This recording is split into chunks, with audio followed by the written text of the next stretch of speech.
Dun dun dun dun dun dun dun dun dun dun dun dun dun dun dun dun.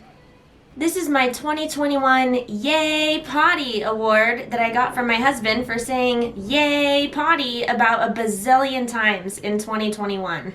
Awarded to Mama Jen, that's me. Pooper of babies, saver of diapers, that's me. What does it mean to be a pooper of babies, Jen? It means that I take my baby, I hold him over a potty, and then they poop in it. It's pretty rad. I can't honestly claim that it saves any time, but I do think it'll save time and effort later when it comes to potty training, and I can say it saves tons of diapers in the meantime. Pun intended. If you're new here, I'm Jen, and I'm a mama of two.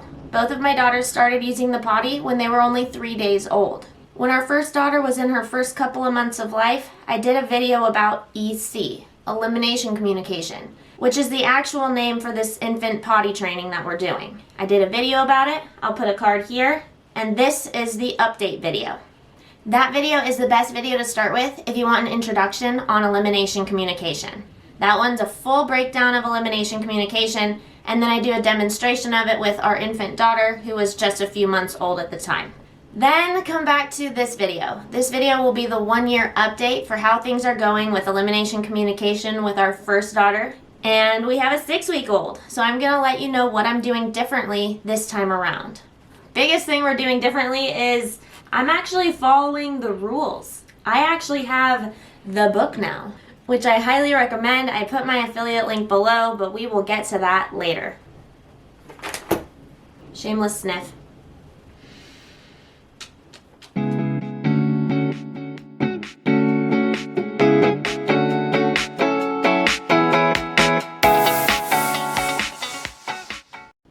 I'm not sure if you guys can hear these crazy rumbly winds outside, but hopefully they're not interrupting you guys too much. When baby A was an infant, it actually went really well doing elimination communication. I was catching half of it, more than half of it, by the time she was just a few months old. When baby A was only 4 months old, I found out that I was pregnant with baby B. My nausea and morning sickness lasted until I was about 16 to 20 weeks pregnant, so that really screwed up my consistency with doing elimination communication. It's not that I stopped completely, it's that I was being more selective with when I was bringing her to the potty, and then that meant we were missing catches more. A huge issue with it is that I was baby A's main full-time caretaker.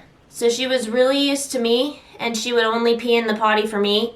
And then when I stopped being as able to bring her to the potty, she started to pee in her diaper, and then she started to kind of get used to peeing in her diaper. That was something that we were able to avoid up until she was, 6, 7, 8 months old.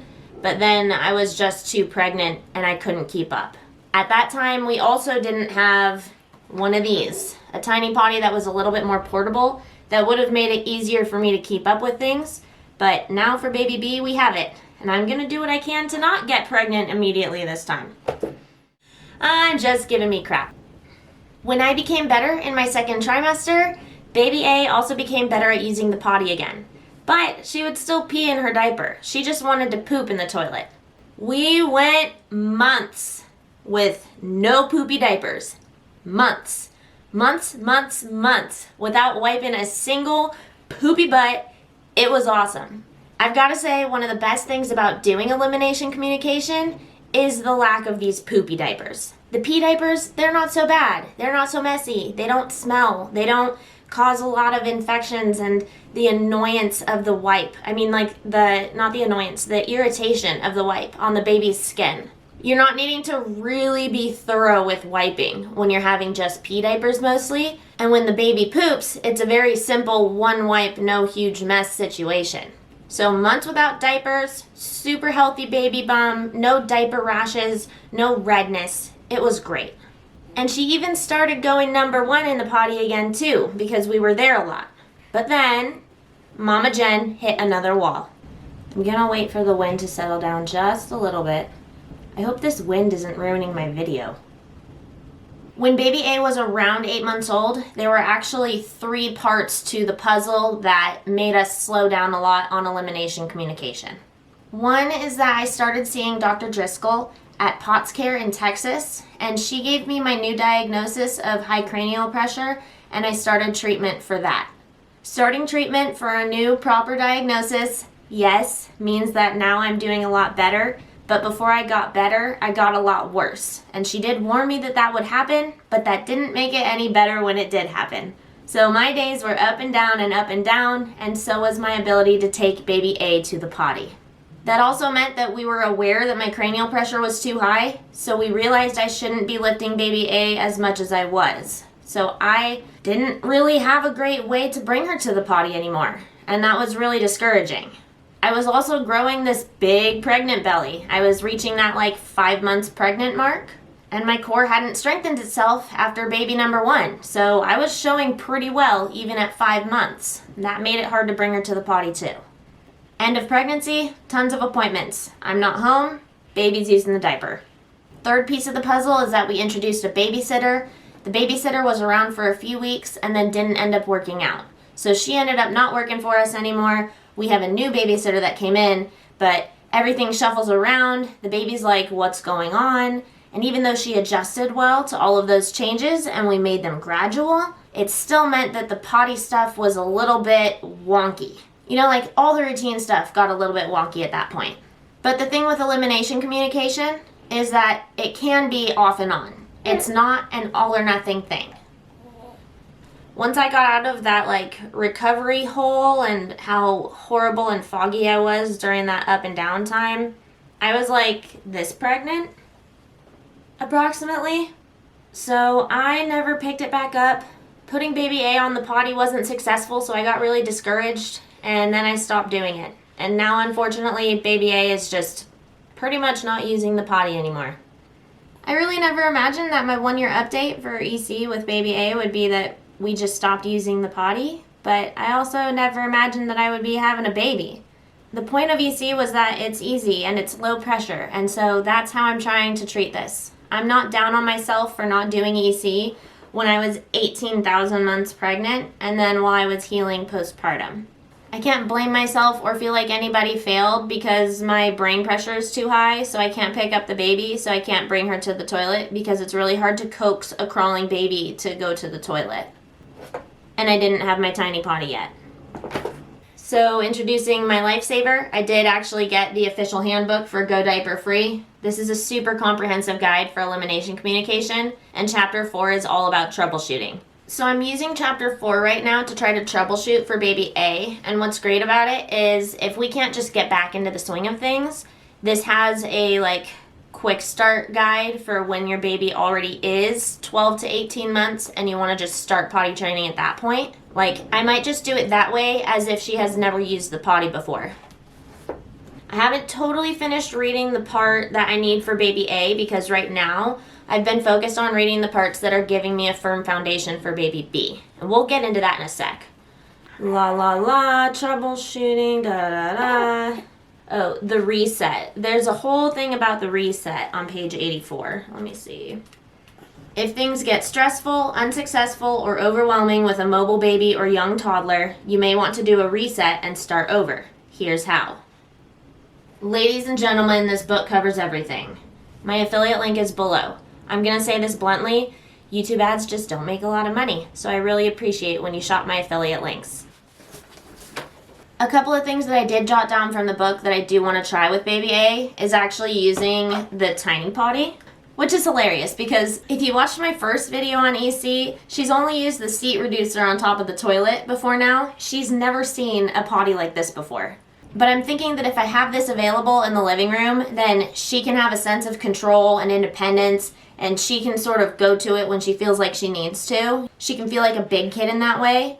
And then she also won't need to have that FOMO from leaving the living room to go to the potty because she will still be able to see what's going on with everyone. I chose not to use this for baby A or for baby B when they're this size, like really, really little, because they're using the toilet so much at this age. They are eliminating so much at this age. It would just be way too much cleaning. And they do have disposable things that you can put inside it to make cleanup a lot easier, but I don't want to go through a bunch of disposable things. That's sort of a lot of the point of doing EC for me. Right, this is gonna awkwardly be in the corner of the frame. That's already bothering me. I really don't want to take one disposable thing and just replace it with a different disposable thing. I want to be good for the environment. My desire to do elimination communication with Baby B isn't just for the landfill stuff, it's also for the money savings. Like, do you know how expensive it is to have diapers? So many diapers. Doing elimination communication with Baby A, and now even already with Baby B, saved so many diapers. Like, I don't want to be too graphic, but when the baby poops like a ton of poop into the potty, or like a ton of pee into the potty, you're like, wow, that saved me. It was so easy to start up, and it spoiled me from needing to change so many diapers in a row, and it was just so wildly successful even when I was only off and on. And that just goes to show you how life-changing it can be. Let's talk about the changes that I'm making for Baby B. First is that I'm being a little bit more ritualistic with having set times that I do absolutely take her to the potty. And I'm not talking about times of the day, I'm talking about times in her sleep, wake, and eat schedule. It's really easy to get lazy with elimination communication, especially in the middle of the night, and especially if the baby falls asleep in the middle of a feed. But all that's doing is setting you up for a dirty diaper in a little while. So a big change I'm making for Baby B is being really consistent with the 4 easy catches that are outlined in Chapter 1 of the handbook that I actually have, so I can actually use it this time and I actually know things. Unlike last time where I was just kind of going and it didn't work as well. I'm so glad that I have this book. The 4 easy catches that are outlined in Chapter 1. Anytime the baby wakes up. Baby B already wakes up from every nap with a clean diaper, so she wakes up by kind of like wiggling and I can hear her stretching and making her sweet little coo sounds. That's when I go and I grab her, undress her, bring her straight to the potty. Almost a guaranteed catch. Oh, my battery's dead. Hold on.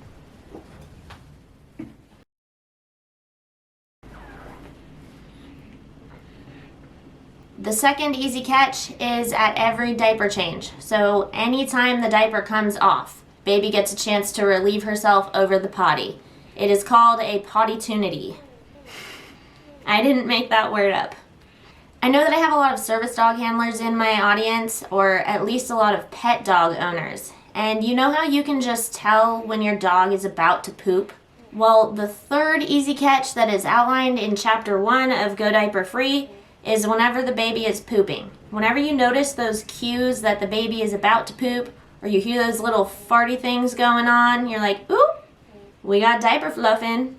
Time to go have a potty-tunity. Mamas know that stuff about their babies, just like dog owners know that stuff about their doggos. And finally, transition times. For example, before or after the baby goes into a car seat or a carrier, I will take her to the potty. I've found that I have particularly high success when I first take her out of a car seat or a carrier. Baby B is 6 weeks old right now, so what this has looked like for us so far is basically she sleeps if she's not feeding.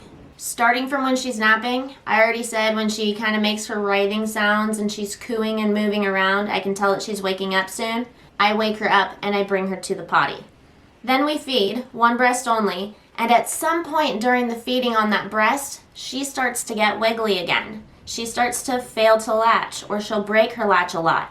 And I have learned that that means she's starting to feel the sensations that she needs to go use the restroom again. I wasn't intending to always bring her to the potty in between breaths because that's a lot of time taking the baby to the potty. It's a lot of effort and energy and getting the baby dressed and undressed. But it turns out the baby really likes to have a mid-snack pee. So I take her and she usually relieves herself again. The other thing that sometimes happens is that she'll fall asleep while she's nursing. So once she falls asleep while she's nursing, I wake her up by bringing her to the potty, and that way she does usually pee, and also she's wide awake to continue feeding.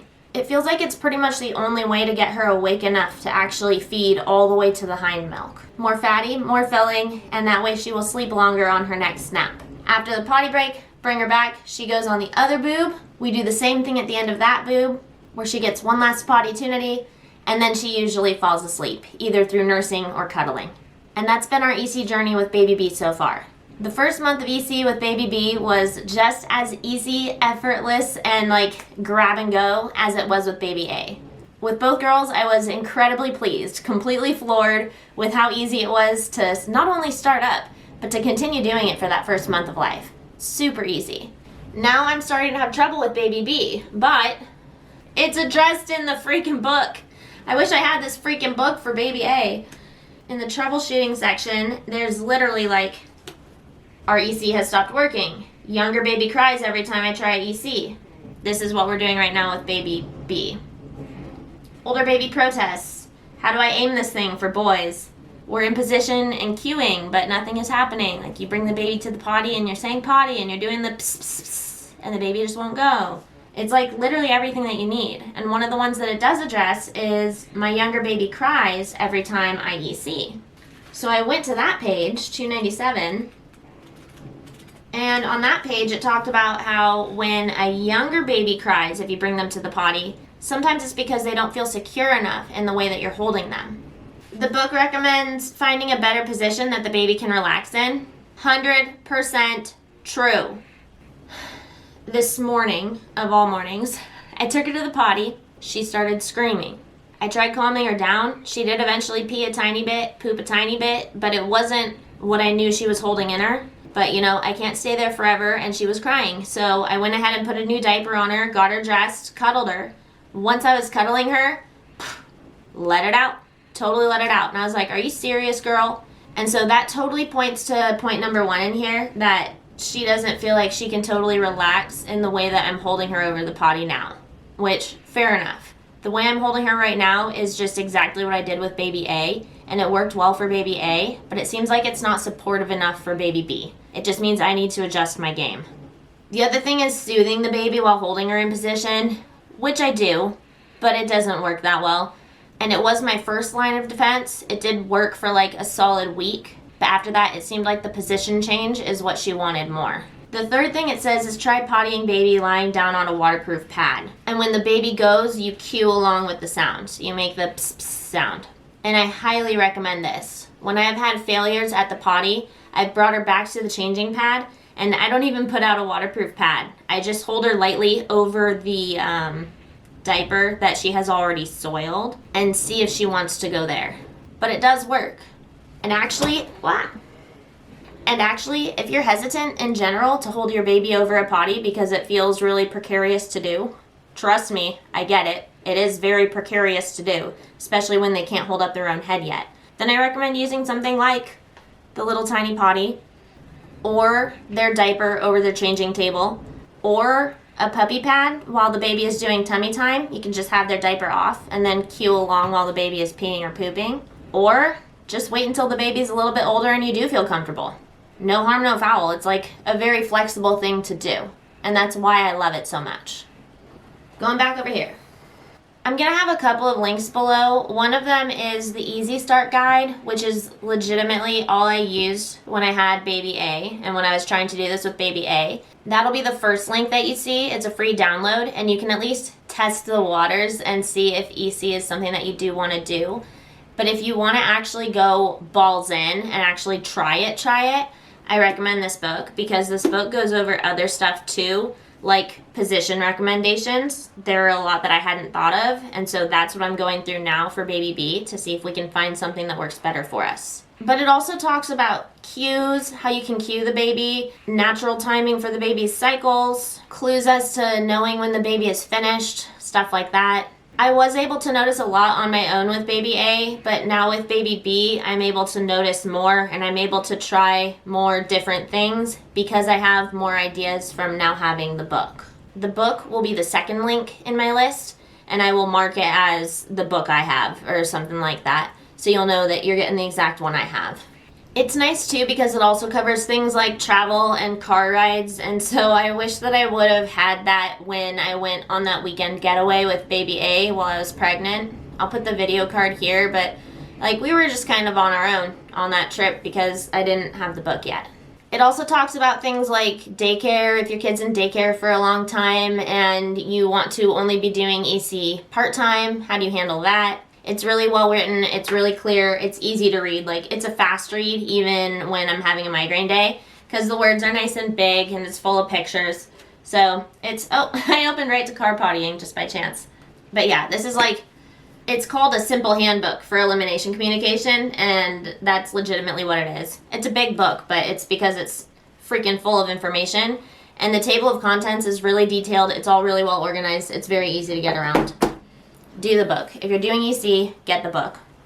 Other small tweaks that I want to make with Baby B, I don't remember if these were from the book or if these are just things that I'm thinking because they happened with Baby A, but I want other people to take her to the potty earlier, if that's possible to do. And then I also want to give autonomy as soon as I can give it, probably by using the mini potty. That's what's recommended with the book, but I didn't realize how important autonomy would be at a younger age when working on potty training. I also want to be careful to do other environments earlier with Baby B than I did with Baby A. With Baby A, as much as I could help it, I would use the potty at home, and at home only.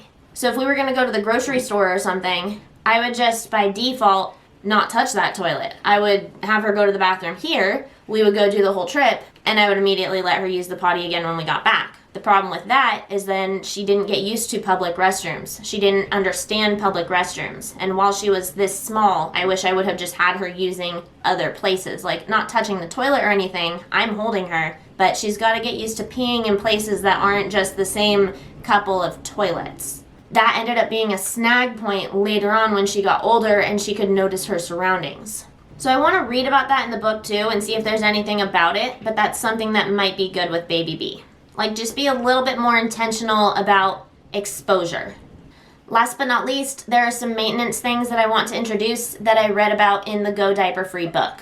For example, once the baby reaches a certain age, you can start to use verbal cues like wait, if you notice that the baby is starting to try to poop in their diaper, and then you can try bringing them to the potty. At this age, if the baby is trying to poop, the poop is probably already out by the time the baby tries. But at Baby A's age, there's a little bit of in her face. I can verbally communicate, wait, let's go to the potty. And then I can transfer her and hopefully catch the poop. Hypothetically, if I was well enough to lift up Baby A. And right now, honestly, life is too hectic to be doing EC with both of them, especially when I can't lift one of them. Hectic life update. Here's my video about how hectic things are. But point is, I've learned some maintenance things like that I can introduce to Baby A. A lot of EC is just going based on you and your baby and your schedule, your lifestyle, and what works for your family, and I think that's why I recommend the book so heavily. The first time I made an EC video, I felt like I could give you all the information, but honestly, in order for me to give you all the information, I would have to literally just read this book to you, which is completely unreasonable, and it still probably wouldn't address everything that you need to know for your family. But I hope I've succeeded in giving you some insight, some stuff that's helpful so that you can know what you're embarking on if you do decide to go ahead and try elimination communication. I'm so glad that you joined for this video. I really hope you don't think it was crappy. I'll see you later. Please tell me that you caught both of those bathroom puns. Please. Please.